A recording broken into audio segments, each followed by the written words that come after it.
சாதி வேறுபாடுகள் இன்றி அனைத்து சமுதாய மாணவர்களும் கல்வியில் மேம்பாடு அடைய வேண்டும் என்று எண்ணி கடுமையாக உழைத்தவர்.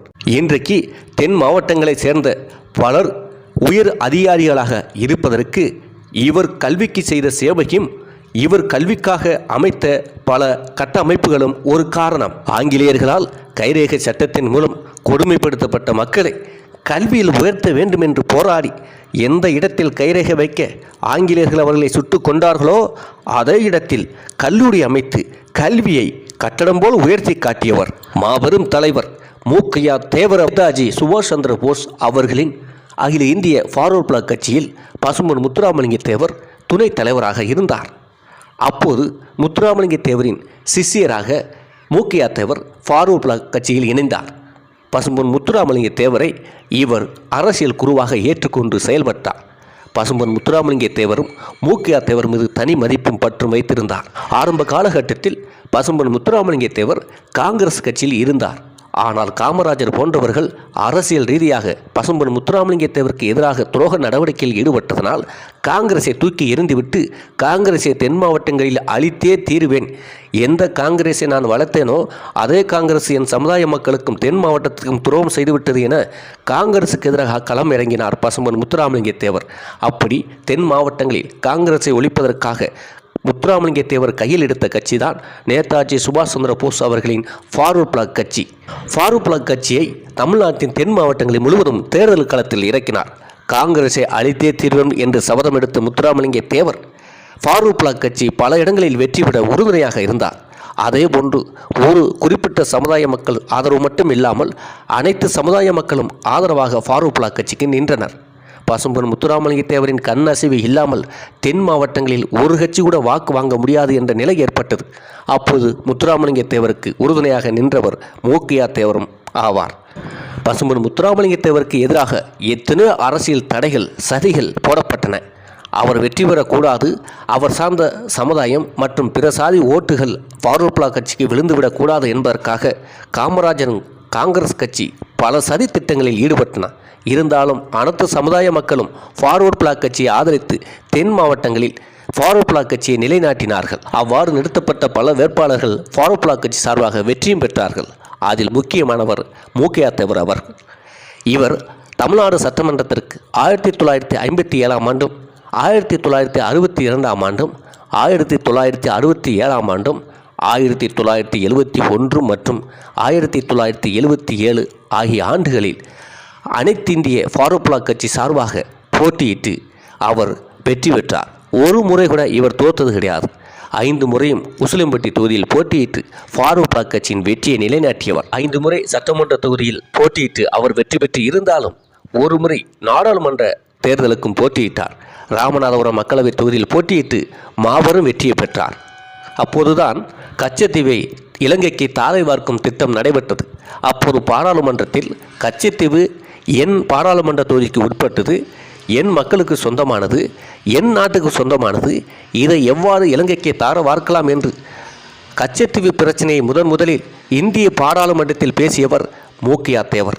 கச்சத்தீவு காரணங்காட்டி எல்லை தாண்டி மீன்பிடிக்க வந்ததாக இப்போது இலங்கை இராணுவம் தமிழக மீனவர்களை சிறைப்பிடிப்பதும் துப்பாக்கியால் சுடுவதும் படகுகளை கடத்தி கொண்டு செல்வதும் வலைகளை கிழிப்பதும் போன்ற அநாகரிக செயல்களில் அடாவடித்தனமான செயல்களில் ஈடுபடுவதை அன்றே பாராளுமன்றத்தில் உணர்த்தியவர், சொல்லியவர்.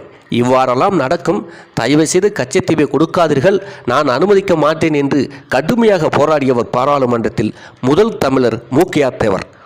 இவர் பசும்பொன் முத்துராமலிங்க தேவரின் வழிகாட்டுதலின் கீழ்தான் சுபாஷ் சந்திர போஸ் அவர்கள் உருவாக்கிய இந்திய ஃபார்வர்ட் பிளாக் கட்சியில் சேர்ந்தார். 1952, 57 ஆகிய ஆண்டுகளில் பெரியகுளம் சட்டமன்ற தொகுதியில் போட்டியிட்டு வெற்றி பெற்றார். பின்னர் உசிலம்பட்டி தொகுதியில் 1957, 1962, 1967, 1977 ஆகிய ஆண்டுகளில் இவர் உசிலம்பட்டி தொகுதியில் தேர்ந்தெடுக்கப்பட்டு வெற்றி பெற்றார். எந்த தேர்தலிலுமே தோல்வி அடைந்தது கிடையாது.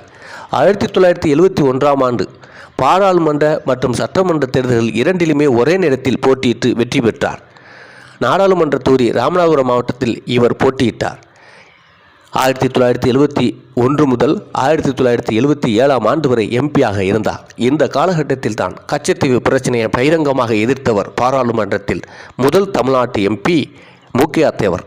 1967 மற்றும் 1977 ஆண்டுகளில் தமிழ்நாடு சட்டமன்றத்தில் தற்காலிக சபாநாயகராக இவர் பதவி வகித்தார். 1963 ஆண்டு பசும்பொன் முத்துராமலிங்க தேவர் மறைவுக்கு பிறகு அகில இந்திய ஃபார்வர்ட் பிளாக் கட்சியின் தலைவராக தேர்ந்தெடுக்கப்பட்டார்.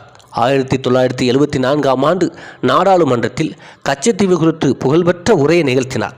கச்சத்தீவை இலங்கைக்கு அரசிடம் ஒப்படைப்பதை அவர் கடுமையாக எதிர்த்தார். இந்த விவகாரம் தொடர்பாக அவர் வெள்ளை அறிக்கையும் வெளியிட்டார். தென் மாவட்டங்களில் அனைத்து சமுதாய மக்களும் கல்வி அறிவில் பின்தங்கி இருந்த காலம்.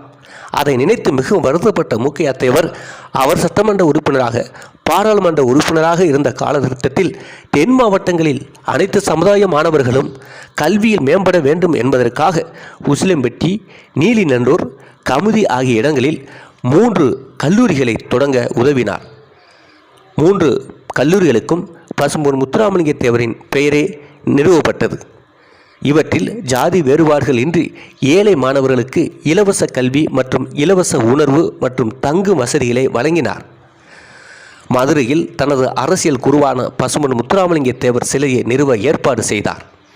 இவரின் ஏற்பாட்டின்படிதான் கோரிப்பாலத்தில் முதலில் தேவர் சிலை நிறுவப்பட்டது. ஜாதி சமய வேறுபாடுகள் இன்றி ஏழை மாணவர்களும் கல்வியில் உயர வேண்டுமென்று இவர் உறங்காமல் அடுபாடுபட்டதனால் இவருக்கு உறங்கா புலி, தூங்காத புலி என்ற பல பட்டங்களும் உண்டு.